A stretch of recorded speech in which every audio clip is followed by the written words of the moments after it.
അള്ളാഹുവിനും അവന്റെ ദൂതനും എതിരെ പെരുമാറുന്നവരെ ചെയ്യേണ്ടത് എന്താണ് എന്നാണ് അള്ളാഹു പറയുന്നത്. അള്ളാഹു എന്ന് പറഞ്ഞു കഴിഞ്ഞാൽ അതെ ദൈവം തന്നെയാണ് പറയുന്നത്.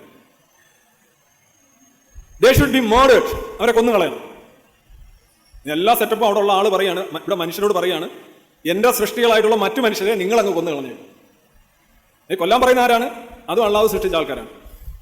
അള്ളാഹുവിനെതിരെ സംസാരിക്കുന്നു. പിന്നെ മുഹമ്മദിനോട് പറയുന്നുണ്ട്, നിനക്കെതിരെ ആരെങ്കിലും സംസാരിച്ചാലും തട്ടിയ മർഡേർഡ് ഓർ ക്രൂസിഫൈഡ്, കുരിശി തറയ്ക്കുക. Or their hands and their feet should be cut on the opposite side. അവിടെ കരചരണങ്ങൾ വിപരീത ദശകളിൽ ഛേദിച്ച് കളയാം. വലത് കാലും ഇടത് കൈ, ഇടത് കാലും വലത് കൈ, കൊന്നുകളയുക, കുരിശി തറയ്ക്കുക. ഈ 60 ലക്ഷം പ്രാവശ്യം സുഖമായിട്ട് ശിക്ഷിക്കാൻ ശേഷിയുള്ള വലിയ വമ്പനായിട്ടുള്ള പ്രതിഭാശാലിയായിട്ടുള്ള ഒരു വ്യക്തിയാണ് സാധാരണ മനുഷ്യരെ എങ്ങനെ എരികേറ്റി വിടുന്നത്. ഇതിന്റെ കൂടെ ഉള്ളവരെല്ലാം തട്ടിക്കൊള്ളൂ. അപ്പോൾ ഒരു പറയുന്ന കാര്യത്തിൽ അദ്ദേഹത്തിന് തന്നെ ഒരു വിശ്വാസമില്ല.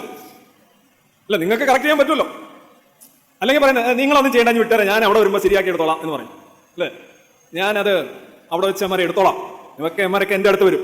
ഇല്ലയോ, അങ്ങനെ ഒരിക്കലും ദൈവം പറയുന്നില്ല.